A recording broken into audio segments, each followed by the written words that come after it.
Assalamualaikum. Quran says you can marry your child. ശരിയാ, Right? തെളിവാണ് ശരി. I want him to അതല്ല ഞാൻ ചോദിച്ചത്. ayah from Quran, the verse where it say, yeah. നോക്കിയിട്ട് കാണുന്നില്ലെന്ന് തോന്നുന്നു. നോക്കിയാൽ കാണത്തില്ലല്ലോ, കാരണം നിങ്ങൾ പറയുന്ന കാര്യങ്ങളൊന്നും അതിനകത്ത് ഇല്ലാത്തതാ. സോ പിന്നെ എങ്ങനെ കാണാനാ? എന്തായാലും നോക്കി നിങ്ങൾ ബുദ്ധിമുട്ടണം, ഞാൻ കണ്ടുപിടിച്ചു തരാം. ഈ വ്യക്തി പറയുന്ന ആശയത്തിനോട് വളരെ ശക്തമായ കൃത്യമായി മറുപടി കൊടുക്കുന്ന അദ്ദേഹത്തിന് തന്നെ ഒരു ക്ലാപ്പ് കൊടുക്കുന്നു. ഓക്കെ ഓക്കെ ഖുറാനില് ഇങ്ങനൊരു ടോപ്പിക് വളരെ വിശദീകരിച്ച് പറഞ്ഞിട്ടുണ്ട്. നമുക്ക് ടോപ്പിക്കിലേക്ക് വരാം. അധ്യായം 4 ഭാഗം 4 അൻ-നിസാ. ഇത് വന്നിരിക്കുന്നത് ഭാഗം 4ലും 5ലും ഒക്കെ ആയിട്ടാണ് വന്നിരിക്കുന്നത്. നിങ്ങൾക്ക് സെർച്ച് ചെയ്ത് നോക്കാം.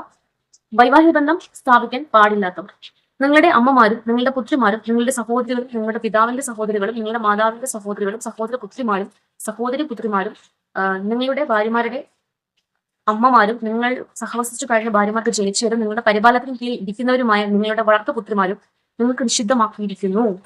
പിന്നെ ഖുർആൻ പറഞ്ഞ ഈ ഒരു സ്റ്റേറ്റ്മെന്റ് നിങ്ങളൊന്ന് കേട്ടു നോക്കാം.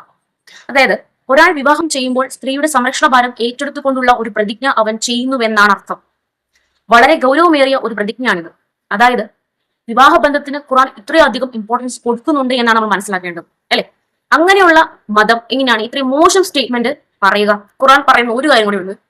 അതായത് വിവാഹത്തിൽ ഇരിക്കുന്ന ഒരാളെ വിവാഹം ചെയ്യാൻ പാടില്ല. മനസ്സിലായോ? അതായത് ഒരുത്തന്റെ ഭാര്യ അല്ലെങ്കിൽ മറ്റൊരുത്തിയുടെ ഭർത്താവിനെ തട്ടിയെടുക്കാനോ അല്ലെങ്കിൽ എന്താണ് അവരോടൊപ്പം ജീവിക്കാനോ ആഗ്രഹിക്കാൻ പാടില്ല എന്നാണ് പറയുന്നത്. അങ്ങനെ ഒരു കാര്യം ചെയ്യാൻ പാടില്ല എന്ന് ഖുർആൻ പറയുന്നു. എന്നാൽ ഇതൊക്കെ തന്നെയാണ് ഇപ്പൊ സമൂഹത്തിൽ നടന്നുകൊണ്ടിരിക്കുന്നത്.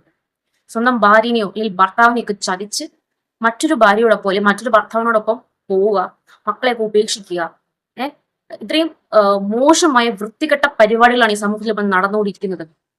നിങ്ങളൊരു കാര്യം മനസ്സിലാക്കുക, ഈ ദുഷിച്ച പ്രവർത്തികളൊക്കെ ചെയ്യുന്ന ആളുകൾ ഒരു കാര്യം മനസ്സിലാക്കുക, പടച്ചോനെല്ലാം കാണുന്നുണ്ട്. നിങ്ങൾക്ക് വേണ്ട ശിക്ഷ പടച്ചോൻ തന്നിരിക്കും. ആരെയും വേദനിപ്പിച്ച് നിങ്ങൾ എന്ത് ചെയ്തെന്ന് പറഞ്ഞാലും ശരി, നിങ്ങൾ അനുഭവിക്കേണ്ടത് അനുഭവിച്ചിരിക്കും. ഓർത്തു വെക്കുക.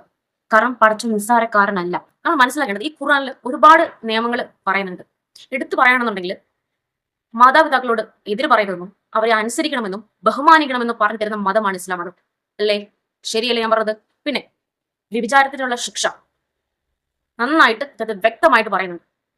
പിന്നെ അതുപോലെ തന്നെ സ്ത്രീകളോട് എന്താ പറയുന്നത്? നിങ്ങളുടെ ശരീരഭാഗങ്ങൾ മറച്ചു നടക്കണമെന്ന് പറയുന്നുണ്ട്, ഇല്ലേ? ഇതൊക്കെ പിന്നെ ആവിയിൽ പറന്നുപോയോ? ഇതൊക്കെ ഇസ്ലാം മതത്തിൽ ഖുർആനിൽ പറഞ്ഞിട്ടുള്ളതാണ്. അപ്പൊ ഇങ്ങനെയൊക്കെ പറയുന്ന മതം എങ്ങനെയാണ് ഇത്ര മോശമായ ഒരു കാര്യത്തിലൂടെ പ്രോത്സാഹിപ്പിക്കുന്നത്? പറയൂ. ഇസ്ലാമിനെ വെറുക്കുന്നവരും ഇസ്ലാം മതം നശിച്ചു കാണാൻ ആഗ്രഹിക്കുന്ന ആളുകളും ഇതൊക്കെ കൈയടിച്ച് പാസ്സാക്കുമായിരിക്കും.